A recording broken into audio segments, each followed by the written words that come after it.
Poštové známky nalepené na listoch či pohľadniciach sú v časoch digitalizácie zriedkavejšie. Stávajú sa však o to vzácnejšími. 18.12.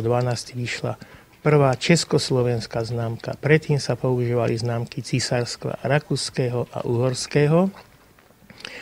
A aj po rozdelení republiky na Slovensku ostal tento historický deň ako deň poštovej známky.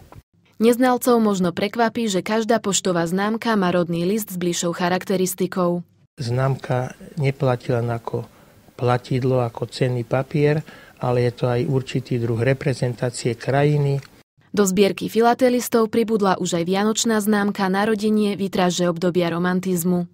Jej navrhovateľa inšpirovalo jedno z maľovaných okien v kostole Na nebovzatia Panny Márie v Chinoranoch. Vitráž navrhol v roku 1933 vtedajší kňaz a kanonik Ignác Vohland. Keďže on patril do rehole jezuitov, tak je tam znázornený svätý Ignác z Loyoli, ktorý je zakladateľom tejto rehole, a zjavenie Panny Márie s Ježišom. Svetec kľačí v čiernom rádovom ruchu s modrým plášťom. Jeho tvár v profile hľadí na Bohorodičku s dieťaťom na kolenách.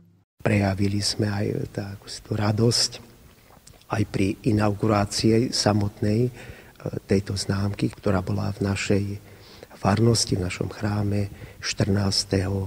novembra. Známka s motívom vitráže Chinoriánskeho chrámu je druhou čerpajúcou námet z okresu Partizánske. Prvá známka Slovenska z nášho regiónu sa viazala na oblasť Klíža.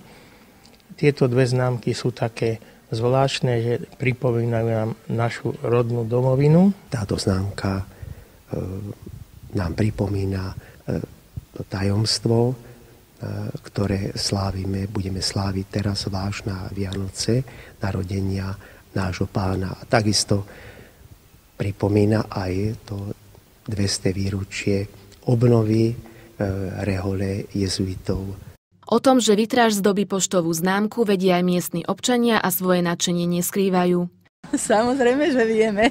Naša vitráž. Strašne sme hrdí na to. A je to teda z vášho kostola? Je určite, lebo sedávam skoro naproti nemu. Asi je z nich najkrajšia.